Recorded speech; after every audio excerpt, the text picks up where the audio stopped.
Good morning! Pasabi naman po sa katabi nyo, good morning! Yan. Sa katabi nyo naman, ang ganda mo ngayon, or ang gwapo mo today. Ayan. Di po ba nakakatuwa kapag pag may sinabi ako gagawin nyo? So ngayon po, for the past weeks, gaya ng mga binanggit kanina, ang series natin ay paulit-ulit na, pero kailangan natin pag-aralan.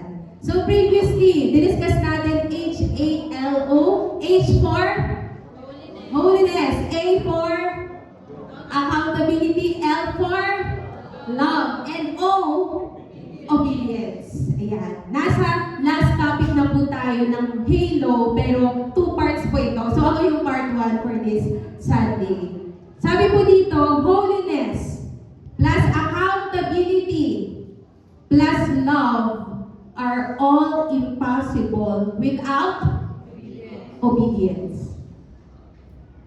Ibig sabihin, without obedience, kung babalik-tarin natin, without obedience, there is no holiness, there is no accountability, and there is no love for God. Bakit?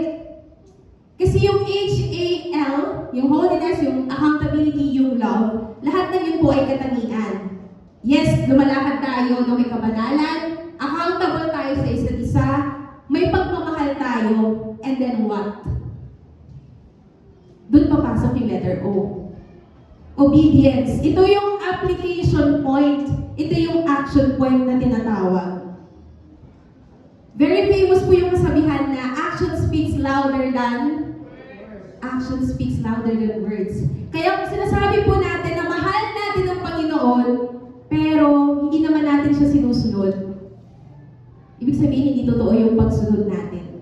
Parang mahal lang natin si Lord sa nguso, pero hindi sa puso. Kita niyo yun? Mahal lang natin siya sa isip, pero hindi sa gawa. At sinasabi dito that a holy man obeys, a man of accountability obeys, and a man who claims to love the Lord obeys. Kung tayo sinasabi natin na may kabanalan tayo, may responsibility and accountability tayo sa isa't isa, mahal natin ang isa't isa, dapat din may gawa yun, may pagsunod. So ngayon, may 3 things po tayo na pag-uusapan. First is, sino yung perfect example ng obedience? Makikilala natin siya. Second, bakit nga ba mali na mag-disobey? What's so wrong with disobedience? Third, ano yung mga habits na pwede nating magawa para ma-strengthen yung pagsunod na meron tayo? So ngayon po, bakit natin kailangan sumunod? Pwede naman tayong mag-disobey. Di ba mas madaling mag-disobey? Bakit? Sino mo nagbigay sa atin ng example? Actually, we have to obey because Jesus commanded so. Si Jesus po yung ultimate example of obedience. Siya po yung pinakamagandang halimbawa ng tunay na pagsunod. Philippians chapter 2 verse 8, and being found in appearance as a man, he humbled himself by becoming obedient to death, even death on a cross. Sa kanya pong buhay, si Jesus, kinaya niya, in-endure niya yung suffering, yung paghihirap, kasi gusto niyang sumunod sa kalooban ng Ama.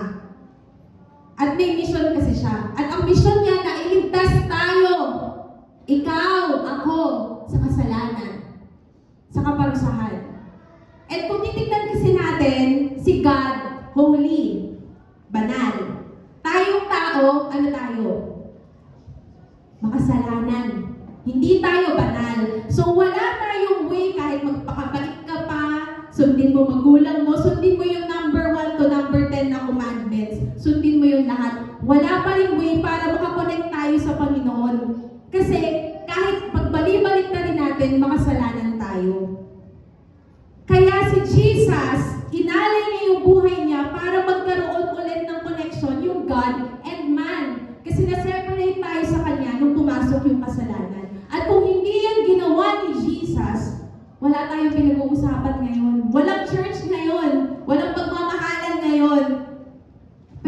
Lord mismo, siya ang nagbigay ng example. Yung greatest sacrifice niya ay nasa loob ng obedience. He became obedient even to death.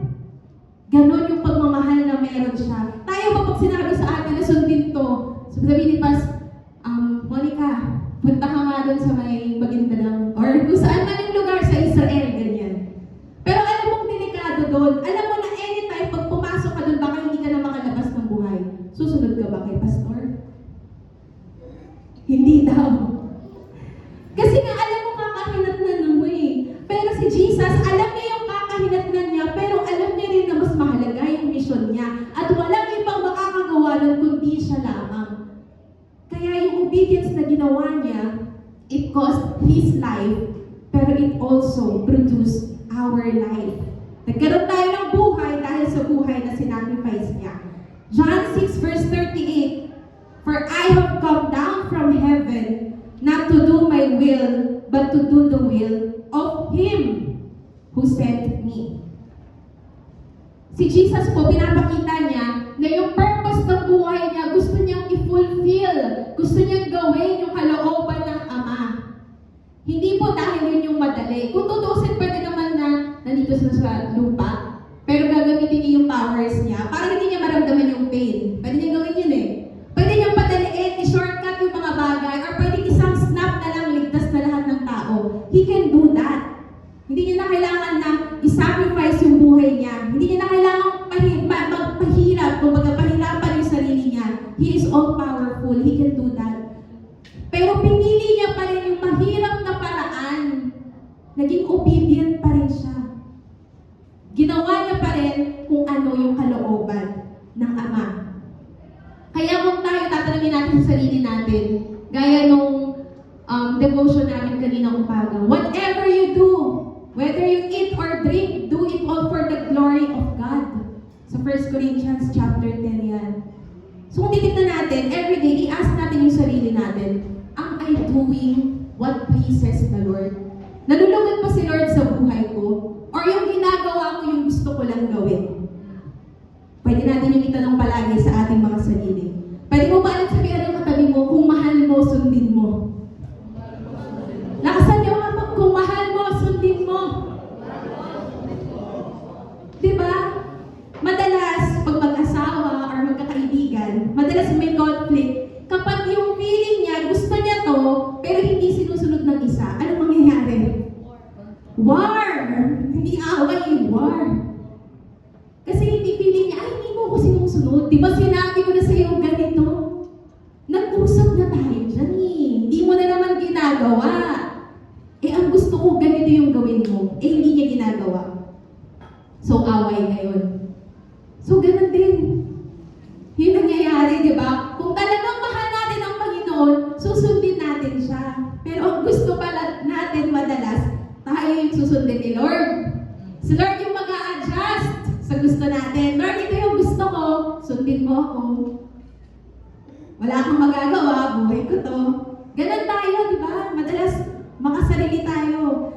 Pero sinasabi sa John 14 verse 15, sa Amplified Version, "If you really love me, you will keep and obey my commandments." Hindi mo lang basta itatago, "Okay Lord, I will keep your commandments." Ano gagawin mo dyan? Susundin mo yan. Kung talagang mahal mo ang Panginoon, susundin mo siya. Gaya ng binanggit nung last Sunday ni Samuel Il about love. Love is not just a feeling or emotion. Ang pagsunod sa Panginoon, it is a daily decision to obey. If we are saying na, "Lord, I love you," ganyan. O tapos, kita ba sa buhay natin na mahal natin si Lord kung hindi natin siya sinusundin? At hindi natin siya susundin lang para mag-earn tayo ng salvation. Hindi na natin kailangan gawin yun. Kasi si Lord na yung gumawa para tayo ay masave. Sinusunod natin siya because that is our expression of our love, of our respect to Him. At pinapakita natin na yung mga masunuring mga tao, yun yung totoong nagmamahal sa Diyos, yun yung totoong kabilang sa pamilya ng Diyos. Ganon dapat yung attitude na meron tayo, yung character na meron tayo. And hindi matututunan yung pagsunod kung hindi yung ginawang example ni Jesus. Pag balik-balik na rin niyo yung 10 Commandments, lahat ng yon sinunod niya. Hindi siya yung, sige gawin niyo to, pero hindi ko gagawin. Exempted ako yung nagutos sa inyo eh. Kaya lang yan, yung mga utos na yan, sundin niyo lang. Hindi siya ganon. Pinakita niya muna yung example na yon bago niya shinare sa iba para maintindihan ng mga disciples niya na, ito pala, yung tamang pagsunod. Ganito pala. Kasi nakita ko yun sa buhay ni Jesus. Ganon yung masasabi nila. So bakit nga ba tayo masuwayin? Yan ang tanong. Bakit nga ba mas madaling sumuway kaysa sumunod? May mga examples po ng disobedient people, Old Testament pa lang. Isa-isahin natin konti. Si Adam and si Eve. Ang ganda, ang perfect ng creation ni Lord. Pero si Eva at si Adan, sumuway. Si Adam and si Eve ay kumain ng anong prutas? Walang nakalagay. Basta yung bunga na yun, yung nagbibigay ng kaalaman sa mabuti at sa masama. So ngayon, sino sisisihin? Yung prutas ba? Yung ahas daw. Oh, perfect. Ang totoong pagkakasala doon, syempre may part na yung prutas kasi kaakit-akit tignan. May part na yung ahas, siya yung nalungso. Pero yung pinaka naggawa ng kasalanan doon ay si Eva at si Adan. Why? Kasi kapilit-pilit na ng Panginoon, kainin niyo lahat kung meron daw 1,000 na tanim. Bakit yung pagdidiskitahan yung nag-iisang tanim na yun na sabi nga huwag niyong kainin? We are curious. They disobeyed the Lord. At yung pinakakasalanan na doon ay yung kanilang pagsuway. At yung pagsuway na yun, ano naging cause nun? Pumasok yung kasalanan sa mundo. Pumasok yung kamatayan sa mundo. At na-separate ang tao sa Diyos. Kasi kung tutuusin, yung creation ni Lord sa mundo, sa tao, perfect nga eh. Pero ang tao talaga ay very cute. Nagdesisyon sila na mag-disobey sa Panginoon. So ngayon, nagkaroon sila ng suffering. Ang daming curses na na-receive ni Adam and ni Eve at hanggang ngayon, nagsasuffer pa rin tayo sa kasalanan, sa disobedience na ginawa nila. Imagine, pwede yung matransfer yung disobedience, yung result ng disobedience sa next generation and the generation after the next. Kaya kung sasabihin natin, nag-disobey lang naman ako. No! Pwede yung makagkaroon ng effect sa mga susunod pang generation after you. Kaya matakot tayo sa consequence nun. Second, ito isa pang sikat, si Lucifer. Kilala natin siya. Si Lucifer po, imagine ninyo everyday kasama niya ang Panginoon sa kalangitan. Nagpupuri sila doon. May perfect silang buhay doon. But still, nag-disobey siya. Nag-rebel siya sa Panginoon kasi hindi siya kontento na angel lang siya. Gusto niya rin maging Diyos. So what happened to him? Dahil sa disobedience niya, nakasama na nga niya yung King of Kings, yung Lord of Lords doon sa kalangitan, na-demote siya ngayon. Napunta siya sa kalupaan. At yung napakaraming anghel na sumuway kasama niya, hinagis din dito sa lupa. At darating yung time na may eternal judgment for them. At ngayon, naghahari siya dito. Kasi nusunod natin siya. Diba? Si Satan nga ay si Lucifer nga, sumuway, ako pa kayo, tao lang ako. Gagananin natin, di ba? Gagamitin natin reason yon. Napalitan ngayon yung pangalan niya, dati Lucifer, ngayon Satan. Hindi ba? Napalitan yung magandang image niya dahil sa disobedience, sa rebellion, sa sin na ginawa niya. Number 3, sa New Testament, si Judas Iscariot. Very famous din to. Kasi si brother, kasama niya everyday si Jesus. Nagpupunta sila sa mga lugar.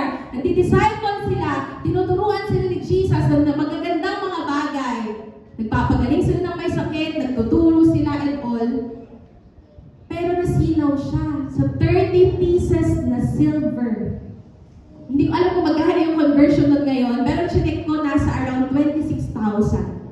Regardless, kahit 1 million yan, kung ilang million Pinagpalit niya yung master niya, yung Jesus niya, yung Lord niya sa pera. Pero naging masaya ba siya? Hindi siya naging masaya. Sobra yung guilt na naramdaman niya nung na-realize niya na siya yung dahilan kung bakit nahuli si Jesus ng mga kawal.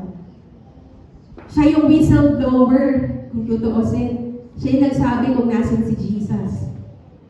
At dahil doon, hindi niya kinaya yung guilt na yun, nag-suicide po siya. Sino ba namang kakayanin, di ba? Yung gano'n na ginawa niya, yung betrayal, yung disobedience na ginawa niya. And alam niya kasi na hindi siya, pakiramdam niya sa sarili niya, hindi siya papatawarin ng Panginoon. Pero pwede pa naman eh. Kaso hindi na kaya ng konsensya niya, hindi na kaya ng puso't isipan niya nang tanggapin na pwede pa siyang mapatawad. So tinapos niya yung buhay niya. Yun yung ending niya. Ibig sabihin, this obedience is going against God's word. It is breaking God's commandments. It is resisting His authority. Ang pagsuway po, akala natin simple lang, pero palagi natin isipin, there's always a consequence for every disobedience. There's always a consequence for every disobedience, whether or not may nakakakita sa iyo or wala. Iisipin mo, okay lang naman na mag-disobey. Hindi naman alam nila pastor. Hindi naman alam ni mother, or ni papa, or ni mama. Hindi naman alam ni boss, hindi naman nila malalaman. Okay lang mag-disobey basta walang nakakakita. No. Every time that we disobey, nasasaktan natin ang Panginoon. Nagre-resist tayo sa authority niya sa buhay natin. At antayin natin, may punishment yun. Kaya matakot tayo na sa simpleng disobedience, napakalaki po ng impact na yan. Genuine disciples are expected to be obedient to God. Again, genuine disciples are expected to be obedient to God. Kiniklaim natin na disciple tayo ng Panginoon. Ang disciple po, ibang kahulugan ay follower. Follower. Ibig sabihin, may pina-follow, may sinusundan. So kung tayo sinasabi natin, uy, discipleship, yung ating mga series sa church, pagsunod. Pero kung hindi tayo marunong sumunod sa Panginoon, discipleship minus obedience equals nonsense. Sinasabi natin na disciple tayo pero hindi tayo marunong mag-follow. Simpleng mga batas lang ng trapiko, simpleng pagtapon lang ng basura, simpleng pagpunta lang on time, di natin kaya. It's still disobedience. At nonsense, kung sinasabi natin that I am the disciple of Christ, very fiery tayo pag Sunday, pero paglabas natin ng simbahan, ano ang buhay natin? Paglabas natin ng simbahan, kung dito sa loob, very obedient tayo, puro yes Lord, yes po, yes leader. Pero paglabas, ano ang buhay natin? Nakikita ba sa life natin yung totoong pagsunod? So what's so wrong with disobeying God? Bakit mali ang pagsuway sa Panginoon? It is so wrong to disobey because disobedience is a rejection of God's authority. Gaya ng binanggit ko kanina. Ang Panginoon, siya ang ating maker.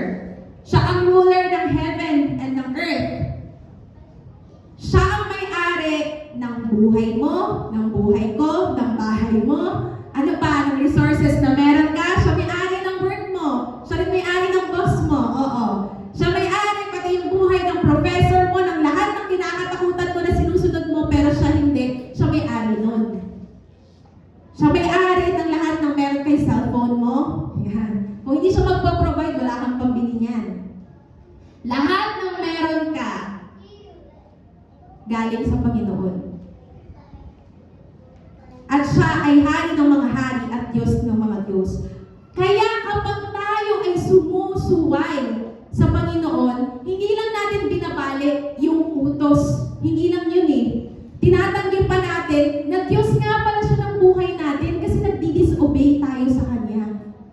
May verse po sa 1 Samuel chapter 15 verse 23, sabi dito, sapagkat ang pagsuway sa Diyos ay kasimpantay ng kasalanan ng pangkukulang.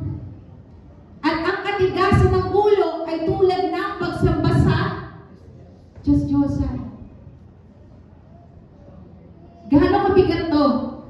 Kasi pantay daw yung katigasan ng ulo ng pagsamba sa Diyos-Diyosan at yung pagsuway sa pagkukulang. Sino po marunong magkulang? Ngayon marunong na tayo. Mag-disobey ka lang para ka nang nangkulang. Tigasan mo yung ulo mo. Huwag kang sumunod. Para ka nang sumamba sa Diyos-Diyosan. Kasi minsan, akala natin yung actual na kasalanan, yung nakita lang. Yung visible sa mata ng ibang tao. Pero most of the time, yung kasalanan na meron tayo, nag-i-start sa isip pa lang, sa pananalita natin, sa actions natin, and most of the time, hindi yun nakikita ng iba. Pero nakakalusot tayo. Nagdi-disobey tayo sa Panginoon. Sabi ni Lord, huwag kang pumunta dyan. Lord, pupunta ako. Sabi ni Lord, dito ka pumunta. Lord, ayaw ko dyan, mahirap yan. Dito ako. Lord, tara, dito tayo. Gusto natin si Lord yung susunod sa atin.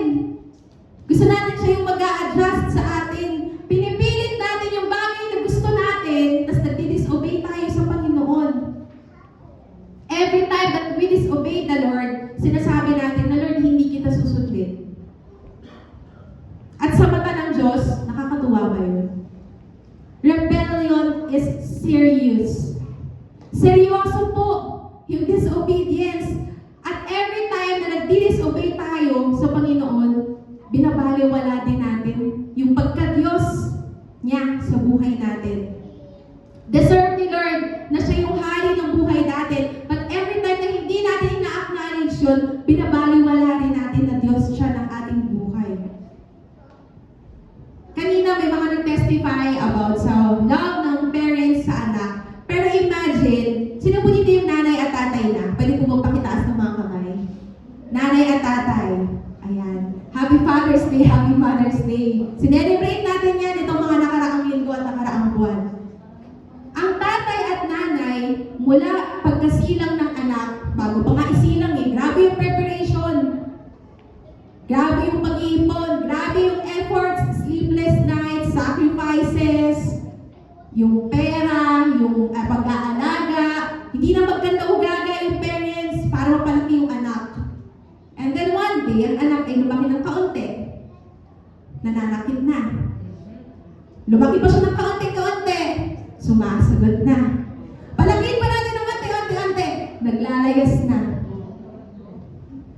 Gaano kasakit pag nakikita ng mga nanay at tatay na yung anak nila rebellious. Pag sinabi nila na umuwi ka ng ganito, uuwi bukas. Hindi pa ko papaalam.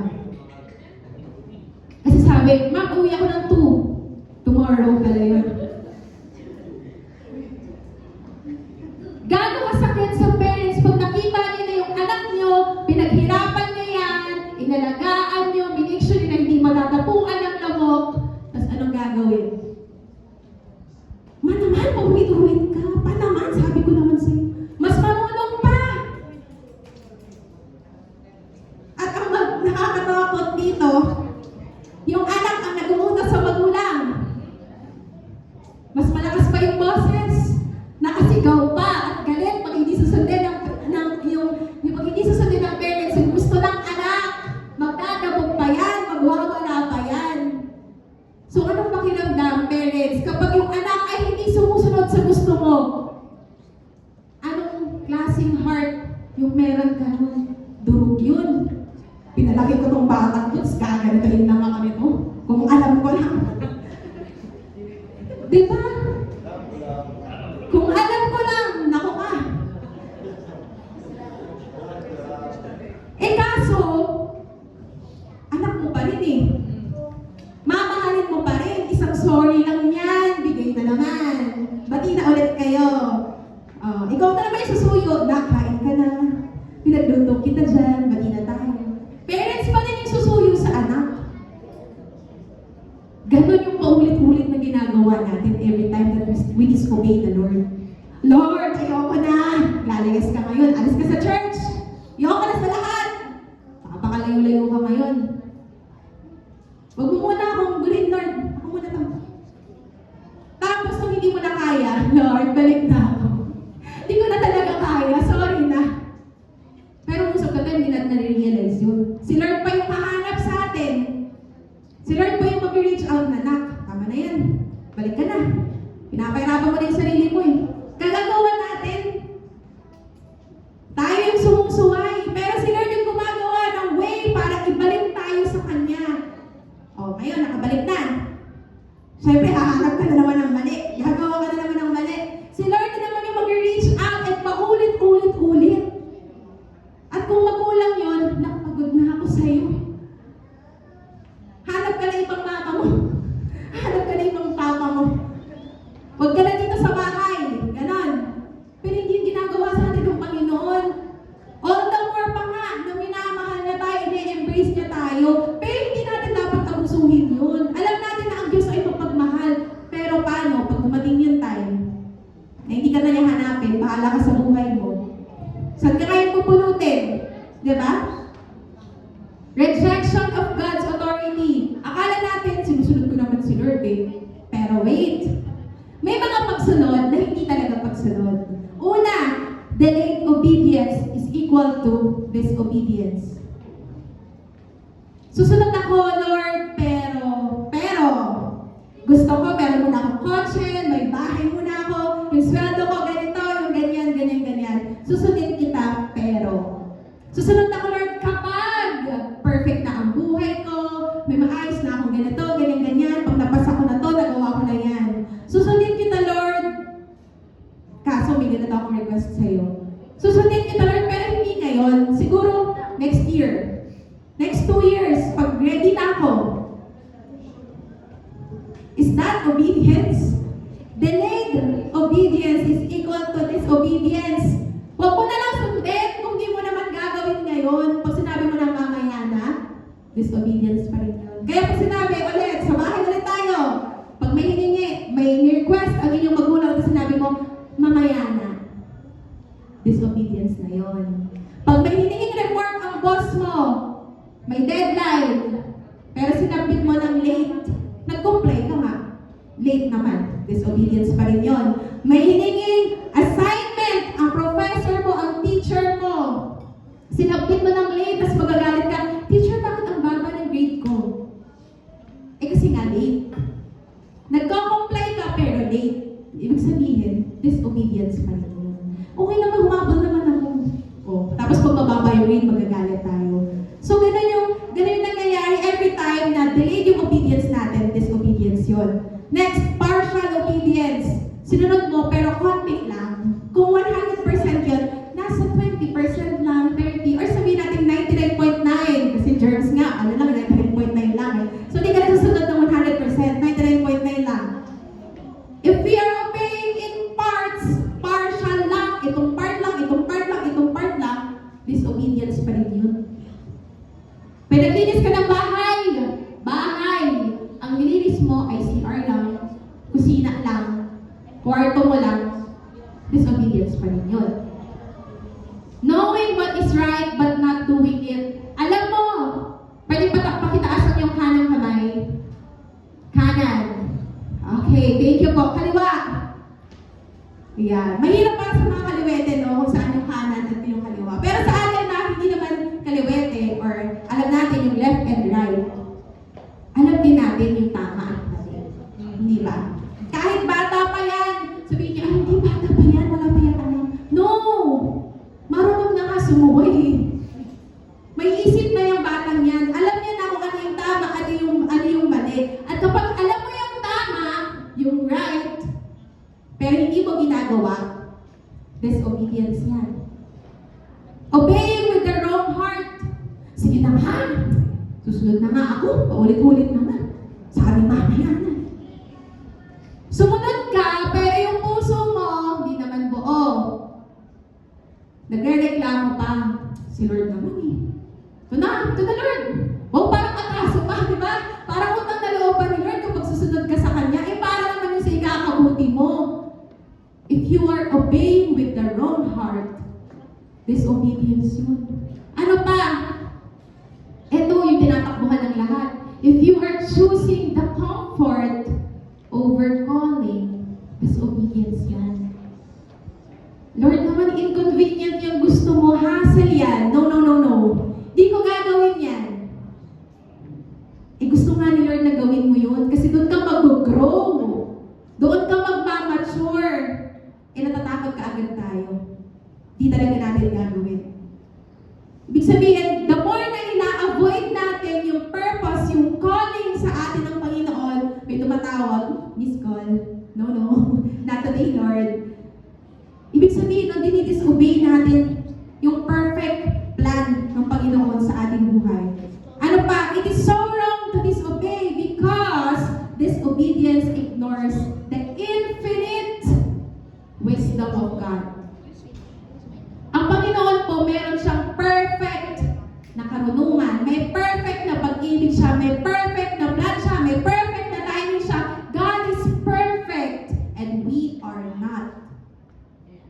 And kapag tayo ay nagdi-disobey sa Panginoon, sinasabi natin na, Lord, parang ano yun, delikado yung gusto mong mangyari. Hindi ko na lang susundin yan. Nagtutuda tayo sa walang hanggang kaalaman at karunungan ng Panginoon. Every time that we disobey the Lord, sinasabi natin na, mas alam ko naman, Lord, ako na lang sundin mo. Imagine, kung merong malawak na karagatan, ano yung pinakamalaking karagatan? Pacific Ocean. Kung ang kaalaman ng Panginoon ay kasing lawak ng Pacific Ocean, ang kaalaman nating tao, eto lang. Minsan pala ganyan. Nauubos. Diba? Sa dami ng pollution sa ating mind, nauubos yung wisdom natin. Ganito na lang. Pero yung kaalaman ni Lord, Pacific Ocean. So kapag nagdidisobey tayo, sinasabi natin na Lord, yung Pacific Ocean na yan, hindi ko paniniwalaan yan. Mas paniniwalaan ko to. Yung kaunting meron ako. Pinagdududahan natin. Yung kaalaman ng Panginoon, yung kalooban niya sa atin, every time na sumusuway tayo sa Kanya. Ang Panginoon, all-knowing siya. Alam niya lahat ng buhay natin bago pa natin sabihin, bago natin isipin. Alam niya even yung number ng buhok natin. Alam niya yung heart and mind natin. Pero, palagi pa rin natin siyang hindi pinagkakatiwalaan. May doubt tayo, may unbelief tayo, ayaw natin magpatawad, ayaw natin sumunod, ayaw natin i-share yung word ni Lord sa ibang tao. Ayaw natin i-give up yung mga bisyo natin. Ayaw natin siyang gawing priority sa buhay natin. Gusto pa rin natin sarili nating kaalaman, nakakabaranggot lang yung susundin natin. Actually, you're not serving God by disobeying Him. You're insulting His perfect wisdom. Again, you're not serving God by disobeying Him. You're insulting His perfect wisdom. Insulto sa Panginoon pag nagmamarunong ka. Pasabi ka sa katabi mo, huwag kang magmarunong. Lakasan natin, huwag kang magmarunong. Huwag kang paladesisyon. Minsan gusto natin, yung karunungan natin, doon si Lord mag-a-adjust. Ano ba yung kaalaman na meron tayo? Ano ba yung desisyon na meron tayo? Madalas nag-fail. Pero ang gusto ng Panginoon, tayo yung susunod sa Kanya. So every time na ginagawa natin yun, sinasabi natin na yung kaalaman niya ay hindi natin pinagkakatiwalaan. Next, it is so wrong to disobey because disobedience disregard the love and goodness of God. Ang Panginoon, sabi natin sa kanta, goodness of God, diba? All my life you have been faithful. All my life you have been so good. Yan. Ganyan yung kinakanta natin pag nasa loob ng church. Pero, sinusuway natin yung utos niya. Romans 5:8, ngunit ipinadama ng Diyos ang kanyang pag-ibig sa atin nang mamatay si Kristo para sa atin nung tayo'y makasalanan pa. Bakit siya namatay? Because He loves us. He wants to save us from the punishment of sin. Dahil siya ay mag-ibig. Dahil siya ay mabuti. At yung love niya ay unconditional. Walang kapantay, walang kondisyon, walang what if, walang doubt yung love ni Lord. Love kita, period. Ganon siya magmahal.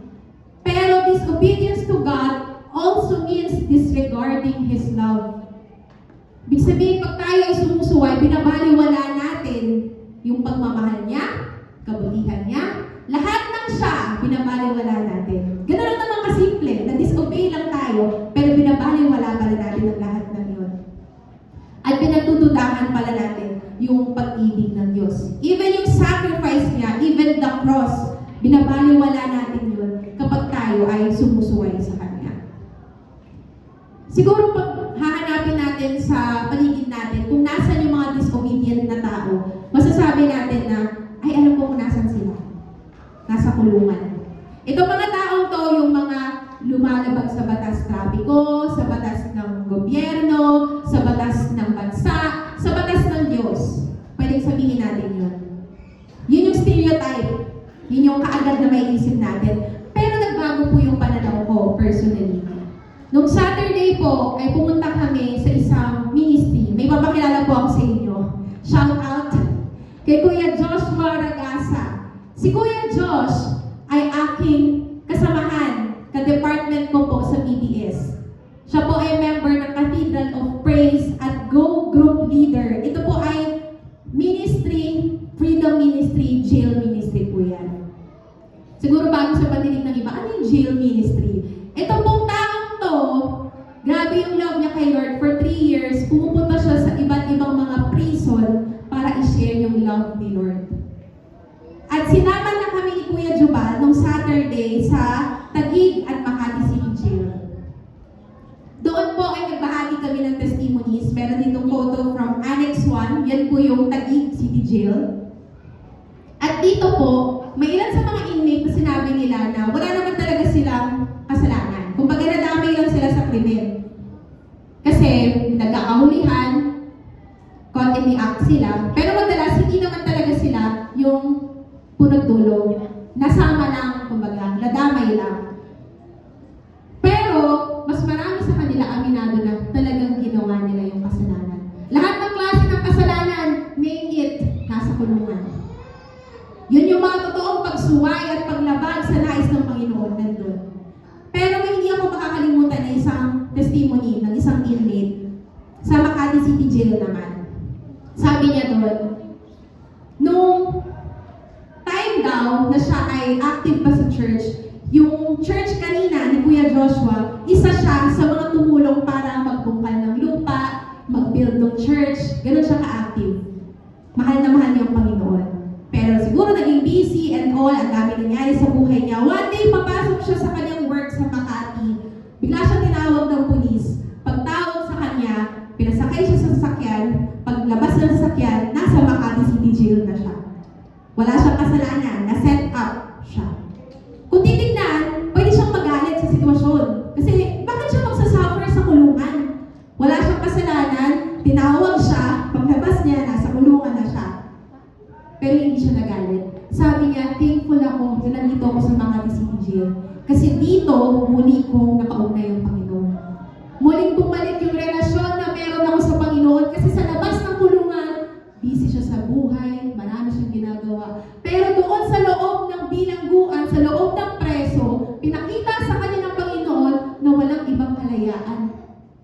Hindi niya ma-receive lahat ng kalayaan kung wala ang Panginoon sa buhay niya. At thankful siya na nasa loob siya ng bilangguan na yun kasi nagkaroon siya ng mas malalim na ugnayan kay Lord. Doon po yung mga preso, may mga dalang Bible. Every Saturday, pinupuntahan sila ni Kuya Joshua for 3 years. Dala-dala nila yung Bible nila. And then every night, sa kulungan, meron silang worship time. May devotion silang grupo, magkakasama. Every night. Okay? Walang pagod. Nasa rehas. Pero nagpupuri sila sa Panginoon. Sinesearch nila, halos kabisado nila yung mga binabanggit naming verses. Ganon yung pagkauhaw nila, may gitara sila dun sa loob, nag-worship din sila kay Lord. Pinagtatawanan sila ng iba nilang mga kasamahan na preso. Kasi nasa kulungan ka nga bakit puro ka Diyos? Ba't ganyan yung pananampalataya mo? Pero dun pinakita nila na hindi lang sila after sa material na bagay. Hindi sila after sa pagkain. Kita ko sa mata nila, uhaw na uhaw sila sa salita ng Diyos. Mga preso to nakagawa to ng malaking kasalanan, pero tinatanggap nila, ina-acknowledge nila na mali sila, may nagawa silang pagkakamali, pero ang Panginoon yung bumago sa buhay nila. And yung nais nila na dumating yung time, kasi yung pinuntahan po namin, hindi po kami makakapasok sa mga level 5, level 4. May mga levels po kasi ang kulungan. Sa mga mas mataas na level, yung security po doon ay maximum. Hindi pwedeng pumasok basta-basta yung tao. So, ang napuntahan po namin mga level 1. Ibig sabihin sila yung medyo mababa yung sentensya. Pwede pa silang makalaya. At yung araw-araw nilang reminder sa kapwa nila inmate na ang totoong laban po ay hindi sa loob. Kasi yes, pinagtatawanan sila doon, meron doon may pinapatay, meron doon sinasaktan, pag nalalaman na believer sila ng Panginoon. Pero paglabas nila ng kulungan, doon ulit magsisimula yung laban. Kasi paglabas nila ng kulungan, pwedeng yung mga bad influences nandiyan na naman. Mas maraming opportunity na makabalik sila sa dati nilang buhay kasi ngayon intact sila grupo sila, nagpapalakasan sila. Paglabas nila, pag napasama na naman sila sa mga maling impluensya sa buhay, nakabalik sila sa dati nilang environment, yung iba nakakabalik na naman sa kulungan. Nakalaya na bumalik na naman.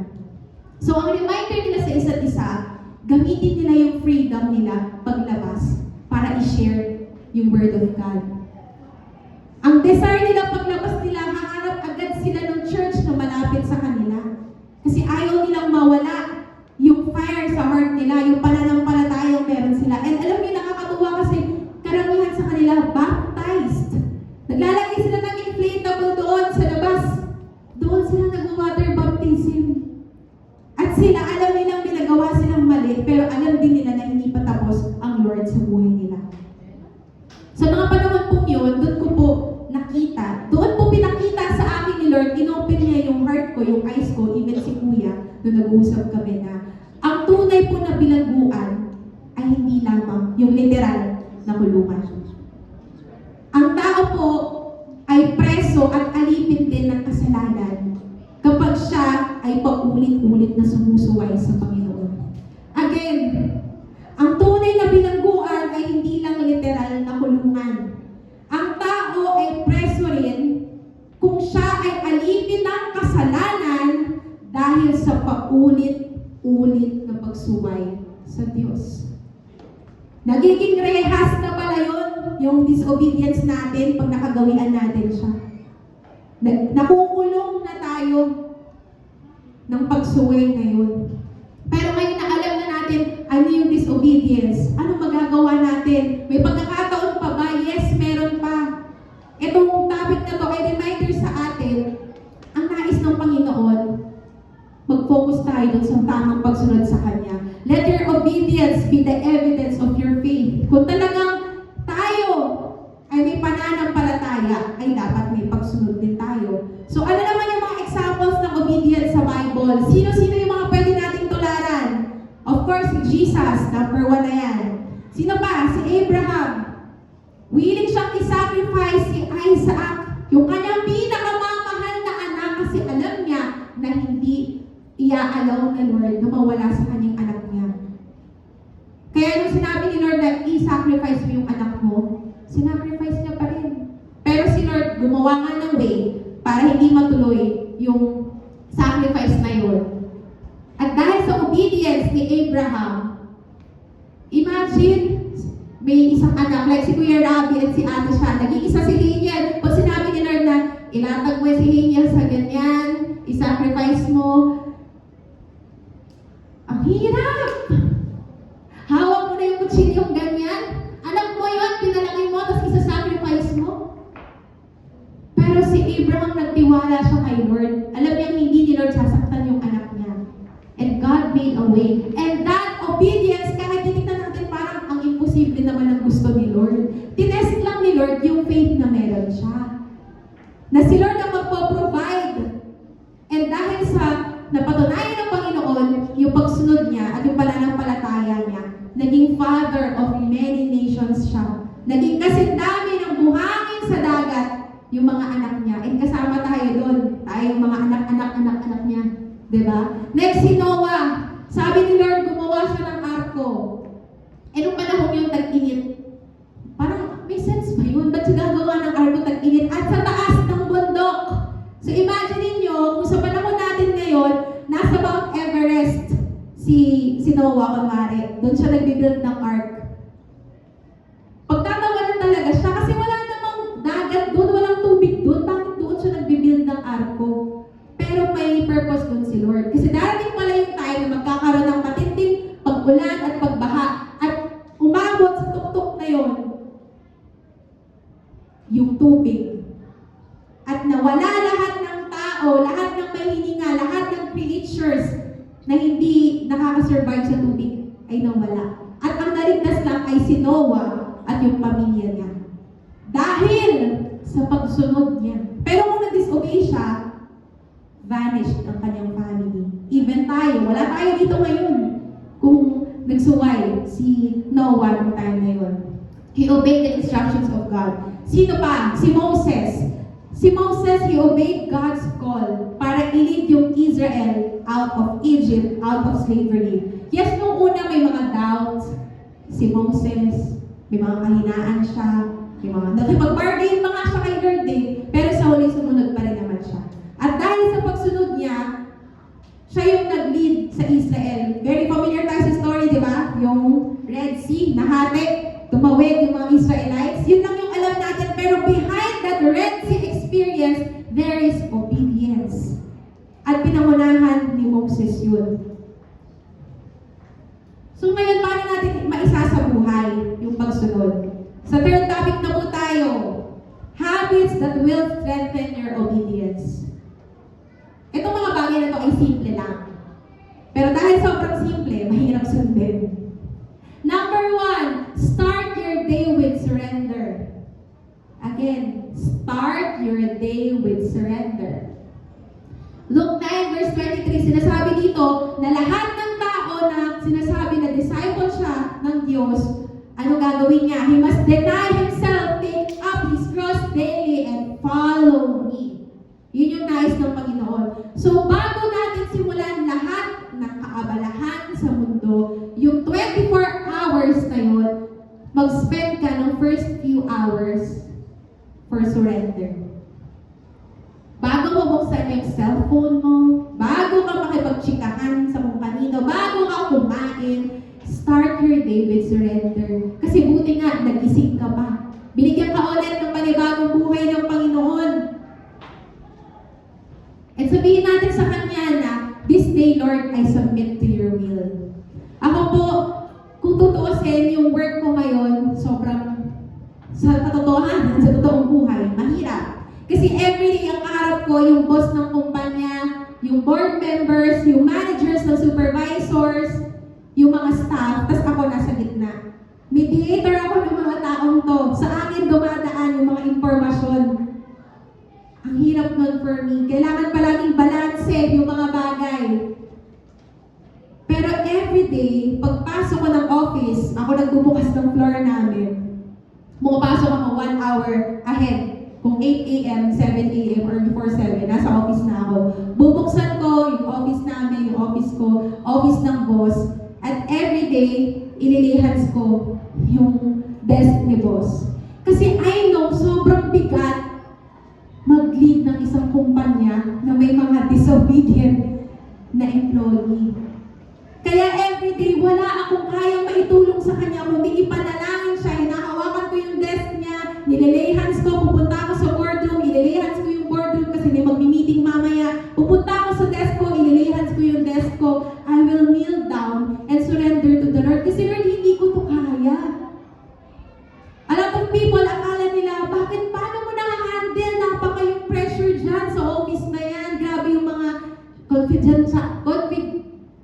confidentiality ng mga information dyan.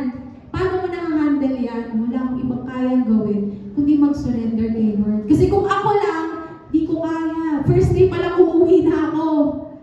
Mabigat yung responsibility.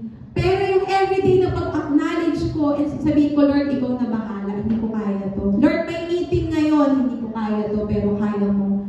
Lord, may malaking decision making ngayon, hindi ko kaya to, pero kaya mo. Mas lalo pinapatatag ng Panginoon yung faith and obedience ko sa Kanya. Second, read and reflect on God's Word. 2 Timothy chapter 3, verse 16. Lahat po ng scripture ay inspired by God at nagagamit yun para i-correct yung wrong lives na meron tayo. It teaches us, it corrects us, it leads us sa way na tama. So sa atin, gamitin natin yung Bible. Natutuwa po ako sa Emerge, sa worship team, kasi nabalik yung devotion at ang practice namin ngayon, walang cellphone pag devotion. Bible. So dala-dala namin yung Bible. So dati, nasa cabinet lang siya. Ngayon nagagamit na yung mga Bible namin. Kasi hindi pwede yung phone. Oh, yes, may Bible app, maganda yun, may mga translation. Pero iba pa rin yung physical Bible. Tapos mag-spend kami ng 30 minutes every morning bago kami mag-rehearsal. Bago ka sumabak sa laban, sandata muna. At kung wala kang sandata, talo ka. And if we don't reflect and read God's Word, anong panlaban natin? Wala, di ba? Bibigay ka agad tayo, konting pagsubok pa lang. Kaya konting pitik lang ng kaaway, pipitik ka din. Di ba? Third, practice obedience in the small things. Yung mga small things, little things na yan, training ground po yan para pagkatiwalaan tayo ni Lord sa malalaking bagay. Pag sinabi natin na, Lord, parang 30 years na ako sa church, 20, 10 years, 5 years, pero parang walang nangyayari sa akin. Balikan natin. Sumusunod ka ba kay Lord? Ang gusto ni Lord, mag-level up ka na, pero kontento ka na sa growth mo. Magtatanong ka, Lord, bakit parang walang nangyayari sa buhay ko?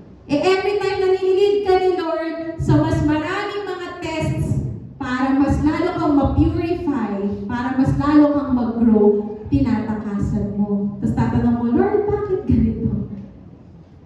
Gusto natin ng promotion, pero ayaw natin yung hirap. Ayaw natin ng journey. Gusto natin promised land, pero ayaw natin dumaan sa daanan. Shortcut ang gusto natin. Ayaw natin ng mga bagay na mahihirapan tayo. Pero kapag napagkatiwalaan tayo sa small things, pagkakatiwalaan din tayo sa bigger, sa greater things. Luke 16:10, whoever can be trusted with very little, can also be trusted with much. So kung sa maliit na bagay na pagkakatiwalaan ka, expect mo na mas malalaking bagay yung pagkakatiwala sa'yo next time. Pero sa maliit na bagay pa lang, hindi ka na marunong sumunod. Huwag ka na mag-expect na pagkakatiwalaan ka sa mas malaki. Diba? Number 4, surround yourself with godly accountability. Ito yung mga paulit-ulit natin sinasabi, pero mahirap talaga gawin. #accountability. Minsan po kasi, madali tayong nasusway dahil ang daming boses na naririnig natin. At yung mga boses na yon madalas, yun yung mga voice na naglilid sa atin. Nagtutulak sa atin palayo sa Panginoon. Okay lang yan, gawin mo yan. Okay lang yan, mag-disobey ka lang. Ganyan. Kaya mahalaga po, sabi sa 1 Corinthians 15:33, do not be misled. Bad company corrupts good character.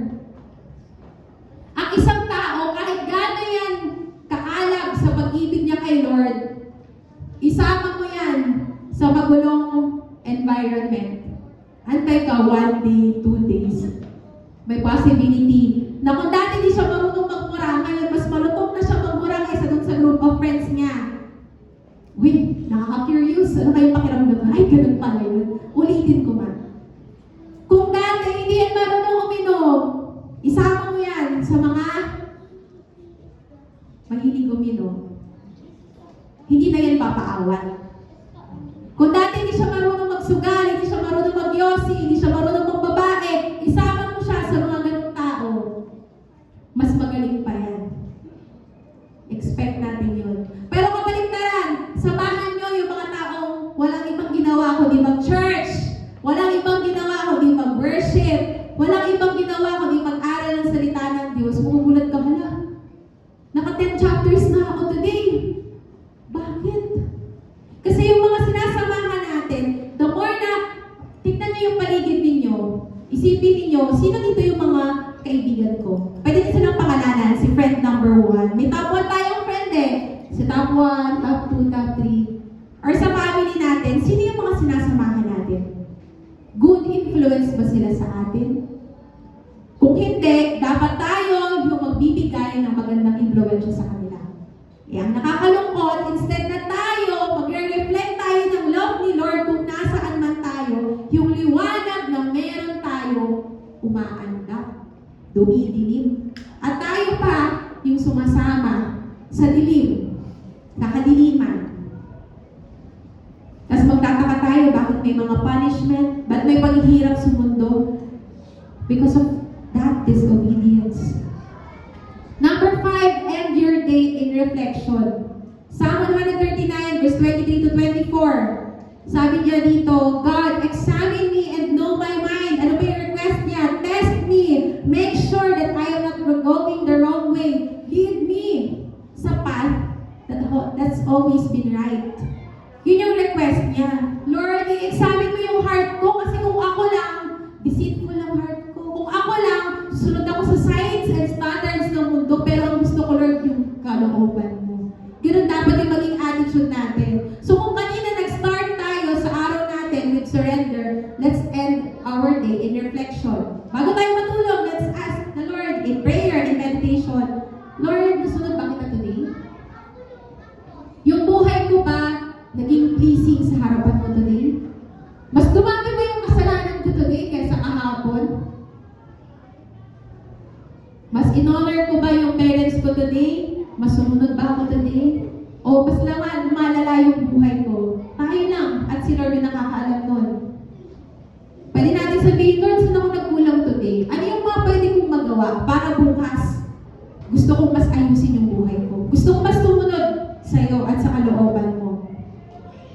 And we can reflect na sasabihin natin sa Panginoon kung gaano tayo ka-thankful at kung gaano natin nais na mag-obey at magtiwala sa Kanya. Sabi dito, daily obedience comes from daily surrender. And daily surrender starts with remembering. Ano yung aalalahanan natin? Let us remember that God is not just our Savior. He is our Lord. Again, God is not just our Savior. He is our Lord. Kung Panginoon natin siya sa buhay natin, dapat siya yung nasa driver's seat tayo, passenger seat lang tayo. Huwag natin pangunahan, Lord, iligo mo. Hindi. Passenger ka lang, tumahimik ka dyan. Makinig ka kung saan nagdadrive ang Panginoon sa life mo. Sumunod ka, mag-trust ka, kasi hindi ka niya dadalhin sa lugar na ikakapahamak mo. Pero pag binaliktad mo, Lord, dito ka muna sa passenger seat, ako muna mag-drive. Aba, maliligaw ka ngayon. Tapos hindi nag-function yung Waze and all. Sa ibang lugar ka na napunta, di ba?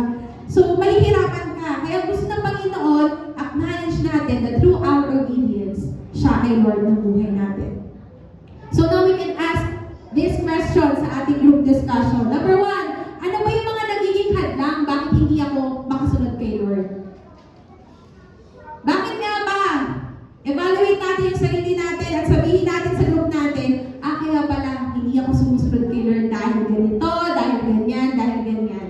Evaluate natin. Second, pag na-identify natin, ano naman yung effect kapag tayo ay sumusunod? May mapapala ba tayo pag tayo ay susunod kay Lord? Ano magiging effect nun sa faith natin? Sa ugali na meron tayo everyday. Third, paano naman natin ma-encourage yung iba na sumunod? Kung tayo nga hindi masunod, paano natin ma-encourage yung iba na sumunod sa Panginoon at mamuhay ng may total obedience sa Kanya? Mabigat yung topic, yes. Hindi natin ito nagagawa everyday, yes. Pero ang nais ng Panginoon ay kung sa mga bagay na to nag-fail tayo, gusto niya tayong bigyan pa ng pagkakataon na ma-acknowledge that we can still surrender and obey Him. Kaya this moment, let us spend this time to really pray and to really ask the Lord and to say sorry then every time that we disobey Him. So allow me po to lead you in prayer. Father in heaven, tunay nga po na Ikaw ang source ng dakilang pag-ibig ko, God. And Lord, we are sorry sa paulit-ulit naming pagsuway sa iyo. Sa paulit-ulit naming pag-disregard sa pag-ibig mo, sa kabanalan mo, sa kabutihan mo, sa karunungan mo. And right at this moment, O God, as one church, hinihiling po namin, O God, na i-remind mo po kami to really obey you every day. To lay aside, to set aside our selfish desires para po masunod yung kalooban mo, O Lord. And right now, if you are teaching us to forgive, to love more, na mas maging compassionate, na isipin yung iba kaysa sa aming interes. If you are teaching us to walk with more faith, Lord, I pray na tulungan niyo nga po kami na magtiwala sa iyo, na sumunod sa nais mo, O Lord. And right now, O God, I even pray, if there are people na nag-aantay ng pagtawag mo, Lord, hayaan mo yung paghakbang nila. Yun yung mag-reflect, Panginoon, na nais na nilang sumunod sa iyo this time. No more disobedience, no more delays, no more partial obedience, no more half-hearted obedience. But Lord, this time, we want to obey you wholeheartedly, O God. And right now, if there are people, Lord God, na nasi-shake yung faith, na nawawalan ng time with you, ng relationship with you, Lord, may you use this message, O Lord, to remind each and every one of us na may pagkakataon pa kami na manumbalik sa iyo. And teach us, Lord, to walk daily with you and for you and through you. We acknowledge that you are the Lord of our lives. Ikaw yung Savior namin. Ikaw ang aming Panginoon. At ikaw lang aming sasambahin ang aming susundin. We love you, Lord, in Jesus' name. Amen. Good morning po.